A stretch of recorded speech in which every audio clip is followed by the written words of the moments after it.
오늘 말씀의 제목은 꼭 들어야 될 말씀. 따라서 꼭 들어야 될 말씀.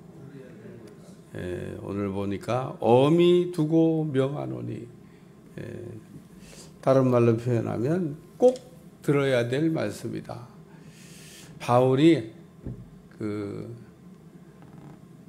심판과 재림과 천국에 대한 이야기를 이렇게 이야기하면서 마지막 때 일어날 일에 관한 말씀이죠.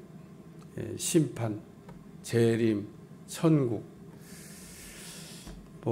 하나님의 심판도 있을 거고, 또 주님도 분명히 재림할 거고, 하나님의 나라는 있는 거고, 심판도 있을까? 재림 하실까? 천국 있을까? 이러면서 사는 분들 있겠습니다만은, 한 번 죽는 거는 정한 것이고, 죽고 난 다음에는 심판이 있다. 하나님의 백보자 심판대에 서야 되는데 예외 없습니다. 다 우리는 하나님의 심판대 앞에, 목사나 장로나 권사나 평신도나 믿는 자나 불신자나 할 것 없이 다 하나님의 심판대 앞에서 심판을 받고, 천국 갈 자격이 있으면 천국 가는 거고, 천국 못 가면 지옥 가는 거고, 하나님이 천국 갈 자와 지옥 갈 자를 이렇게 심판하시는 날 심판하신다. 우리가 땅에 사는 동안 영원히 살 것처럼 생각하고 막 열심히 삽니다. 사람들이 사는 거 보면 정말 더 어떻게 표현하기가 할 정도로 막 정말 밤잠 안 자고 막 여기서 천년만년 살 것처럼. 저는 죽음을 앞두고 있는 사람들을 이렇게 목사이기 때문에 자주 만나고 자주 보고, 또 거기다가 장례식도 치르고, 목사가 제일 많이 하는 게 병원, 장례식장 이런데 결혼식장 제일 많다고 그러잖아요. 많이 가는 곳이니까. 근데 오늘 심판도 있고 재림도 있고 천국도 있다. 그러면서 꼭 들어야 될 말씀이 뭐냐? 첫째, 복음을 전해야 된다는 겁니다. 여기 너는 말씀을 전파하라. 우리가 입을 안 여는 것 같아도 입을 참 열심히 열고 삽니다. 말 안 하고 살 수는 없잖아요. 말 안 하고 사는 사람이 어디 있습니까? 그냥 하루에도 몇 번씩 우리가 밥을 먹기 위해서도 입을 열고, 말하기 위해서도 입을 열고, 입을 여는데 참 복음을 위해서 우리가 나팔이 되고, 복음을 위해서 입을 여는 거는 가장 좋은 일이 아닌가, 그런 생각이 듭니다. 사도행전에 보면 성전 미문에 앉아서 구걸함에 살던 나면서부터 안진뱅이 된 사람 나오는데, 매일 구걸하고 삽니다. 사람들이 이렇게 도와주면은 그거 가지고 생계를 꾸려나가고 있는 사람인데, 자리를 잘 선택한 것 같아요. 영업을 해도 참, 그래도 사람들이 기도하러 들어갈 때는 마음이 조금 강팍했다가도 이렇게 기도하러 들어가는데, 딱 기도하러 들어가는 목소리를 딱 지키고 앉아. 딱히 할 것도 없습니다. 나면서부터 안진뱅이라서 할 것도 없어요. 그래도 감사한 거는 자기 발은 못 가는데 사람들이 데려다 놓은 것 같아요. 거기다가 딱 데려다 놓으면 거기서 영업해가지고 먹고 사는데, 어느 날 베드로와 요한이 성전에 기도 시간에 들어가다가 구걸하는 사람을 보고, 우리에게 은과 금은 없으되 너한테 줄 은과 금이 없다, 그런 얘기입니다. 진짜 없어서 없다 그런 건지, 있는데 그거보다 더 중요한 게 있어서 없다 그런지 그것까지는 모르겠어요. 근데 없다 그랬으니까 그냥 없다 그런 대로 그대로 우리가 읽으면 좋은데, 내게 은과 금은 없거니와 내게 있는 것으로 내게 주노니, 은과 금은 없는데 우리에게 분명한 거는 나사렛 예수 그리스도 복음이 있다. 그래서 복음을 준다. 그래서 안진뱅에게 복음을 전하는 내용이 나옵니다. 복음은 예수님이 그리스도가 되신다고 하는 그 내용이 복음입니다. 복음이 그렇게 복잡하지가 않아요. 복음을 설명하는데 예수님이 그리스도가 되십니다. 그 예수님을 믿으면 구원을 받습니다. 복음 전체입니다. 우리가 사람들 만날 때 예수님 믿으면 구원 받습니다. 그러면 복음 다 전한 겁니다. 예수님을 이제 믿으면 구원 받는다는데 구원 받는다는 얘기를 듣고 사실은 해야 될 말이 딱 정해져 있어요. 진짜 구원 받습니까? 그러면 우리가 또 해야 진짜 구원 받습니다. 뭐 그거밖에 더 있어요? 우리가 예수님 믿고 우리가 구원 받는 거. 구원을 받게 되면 심판도 피할 수가 있고 또 재림도 무섭지 않고 천국은 당연히 들어가고 그래서 우리가 복음을 전함으로 심판에서부터 진짜 면죄부 예수님 믿으면 심판받지 않아요. 근데 오늘 우리가 살면서 심판받지 않는다고 얘기하는데도 떨리죠, 사실은. 하나님이 예수님 믿으면 심판 안 받는다 그러는데 떨리죠, 떨려. 심판대 앞에서 심판은 받아야 되니까. 근데 어쨌든 심판대 앞에서 심판을 받지만 받아야 되지만 중요한 거는 예수님 믿으면 그 심판을 넘어갈 수 있다는 겁니다. 그래서 우리가 떨지 말라는데 예수님 믿으면 사실 심판이 별로 두려운 일이 아니어야 되는데 그래도 오늘 우리는 혹 잘못 믿었나?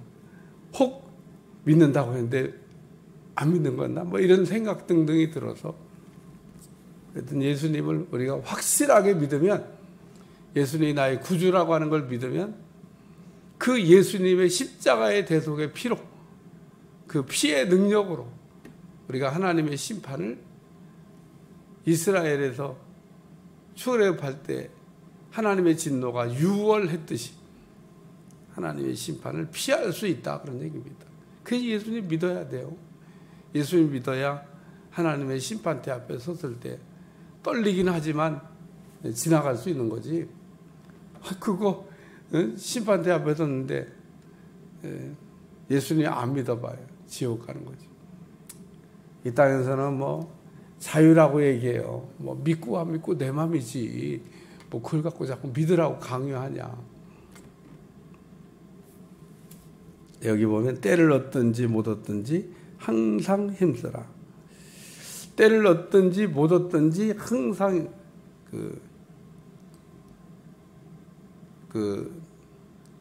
항상 전하라는 겁니다. 항상 복음을.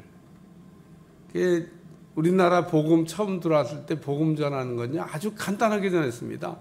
예수 천당 불신 지옥. 저는 그 짤막한 메시지가 지금도 먹힐 수 있다고 생각합니다. 뭐 그게 부식이라고 그러고 부식이 훨씬 더 아주 쌈박해요. 뭐 예수 천당 불신 지옥이지. 가끔 그런 거 이게 등에다 붙이고 막 걸어다니면서 전도하는 사람, 아이고 요즘 같은데 무슨 예수 천당 불신 지옥. 그 짤막한 문장으로 수많은 사람들을 천국으로 보냈다는 겁니다. 우습게 보면 안 돼요. 그리고 지금도 예수 천당 불신 지옥이지 뭐. 예수님 믿으면 천국 가는 거고 예수님 안 믿으면 지옥 가는 거다. 오늘 가끔 이렇게 복음 전하다 보면 듣는 얘기가 있어요. 제가 남편 기분 좋을 때 그때 한번 얘기해 보겠습니다. 뭔 기분 좋을 때 얘기해요. 기분 좋을 때.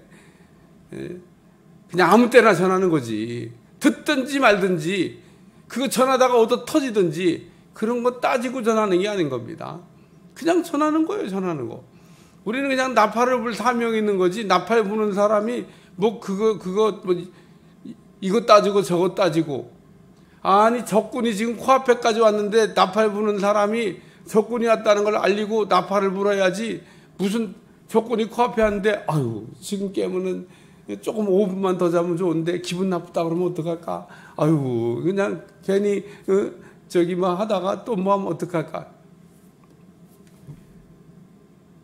무슨 일이 지금 오늘 일어날지 아무도 모르는데 그래요.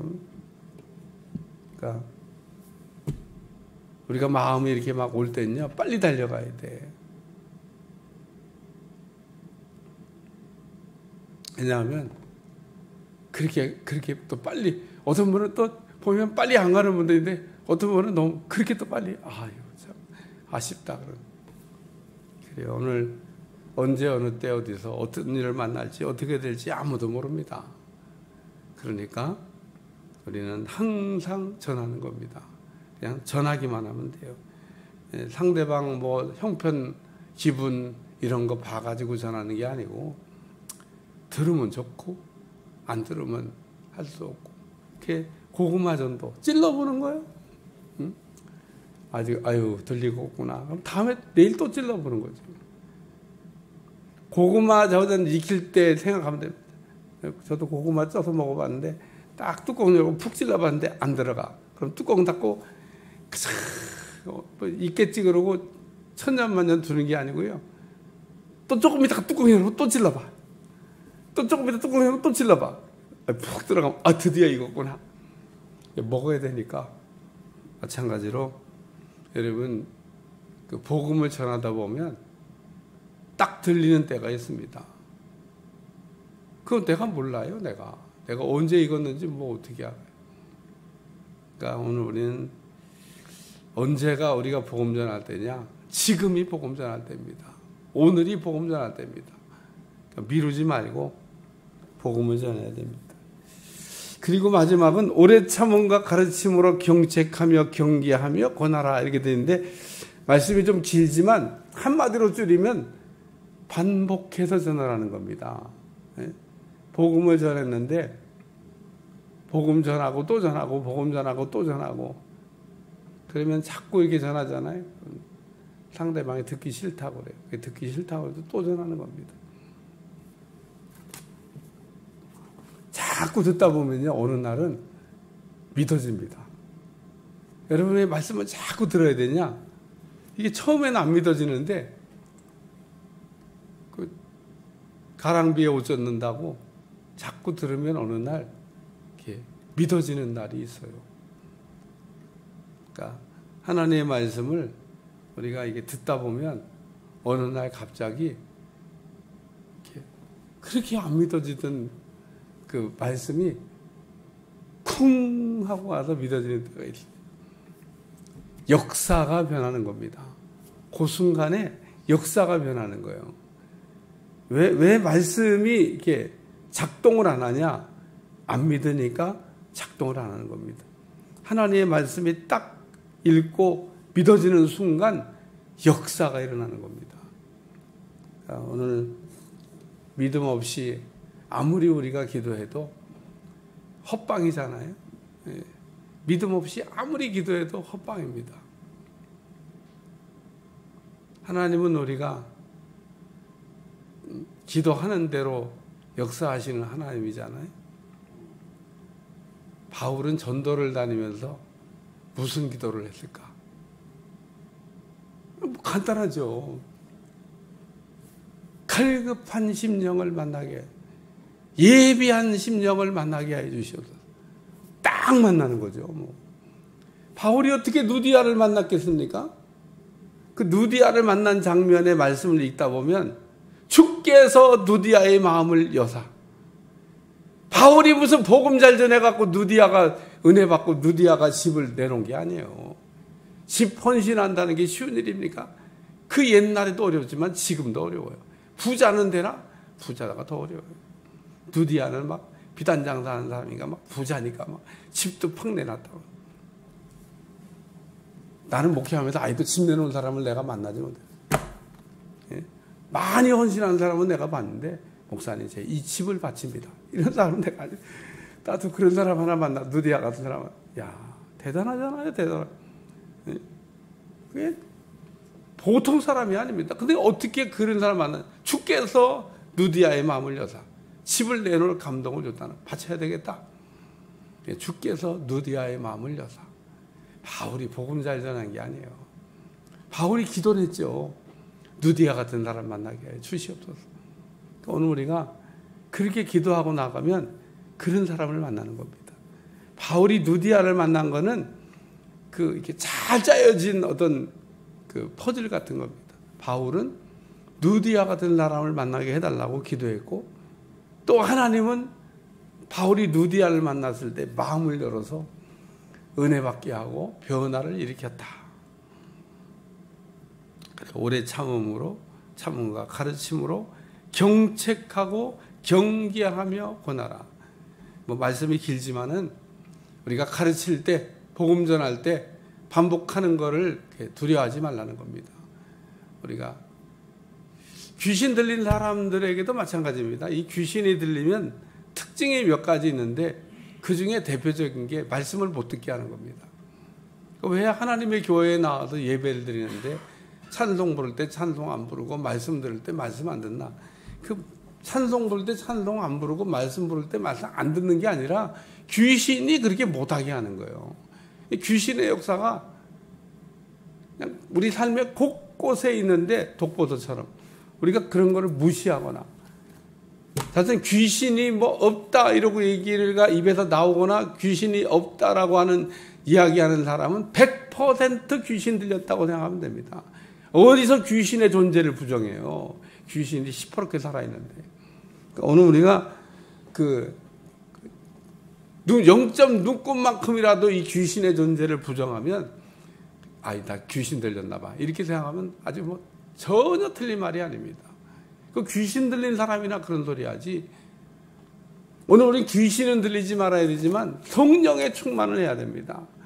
성령이 충만하면 그런 소리 안 나옵니다. 그리고 성령이 충만하면 귀신도 이길 수 있습니다. 그렇기 때문에 오늘 우리는 귀신에게서 무관한 삶을 살아야 되는데, 생각보다 우리가 굉장히 많은 어떤 삶의 부분에 귀신의 공격을 받고 귀신에 사로잡혀 끌려다니고 귀신에 사로잡혀 있습니다. 근데 본인은 멀쩡하다고 생각을 해요. 멀쩡하지 않습니다. 자, 여러분들도 만약에 설교가 잘 안 들린다 그러면, 이게 내가 지금 귀신이 들어와서 지금 내 안에서 이 일을 하고 있구나. 정신 바짝 차리셔야 됩니다. 축기해봐요. 그리고 성령 충만해봐요. 여러분, 귀신이 떠나가고 하나님의 성령으로 충만해지면 말씀이 잘 들려지게 되어 있습니다. 근데 우리가 그렇게 기도 안 해요. 귀신은 쫓아내고 성령으로 충만해야 되겠다는 기도를 안 합니다. 예배 드리는 우리가 예배 드리러 올 때도 아무 생각 없이 와가지고 그냥 앉아 있는 거예요. 할렐루야. 그러니까 우리가 정신 바짝 차리고 예배 속에서 막 은혜를 받아야 되겠다. 그런 사람은 집에서 출발하기 전부터 회개하고 마귀 쫓아내고 성령 충만하고, 그리고 딱 와서 앉아 있으면 설교가 막 팍팍 찬송 부를 때 눈물이 쫙. 담임 목사가 하는 일이 아닙니다. 본인이 다 은혜 받을 준비를 했으니까 찬송 부를 때 은혜 오고 말씀 들을 때 깨달아지고, 그리고 하나님의 능력 가운데 돌아가게 될 줄로 믿습니다. 하나님의 말씀은 변함이 없어요. 그 수많은 사람들이 하나님의 말씀을 읽고 인생을 바꿨는데, 오늘도 여기 심판과 재림과 하나님의 나라를 두고 엄히 명하노니, 이게 있을 일이니까 때를 얻든지 못 얻든지 복음을 전하고 반복해서 끊임없이 복음을 전하라는 얘기를 말씀하고 있습니다. 복음 전파에 쓰임받는 입술이 되시길 바라고 복음의 나팔 되시기를 축원합니다. 우리가 복음을 전하는 그 사람으로 하나님 부르셨는데 복음 전하는데 때가 어디 있어요? 기도하겠습니다. 하나님, 오늘도 우리의 입을 열 때마다 복음을 전하게 도와주시고 복음만을 우리가 전하게 해서 복음의 능력이 우리의 삶에 나타나도록 축복해 주옵소서. 예수님의 이름으로 기도하옵나이다. 아멘.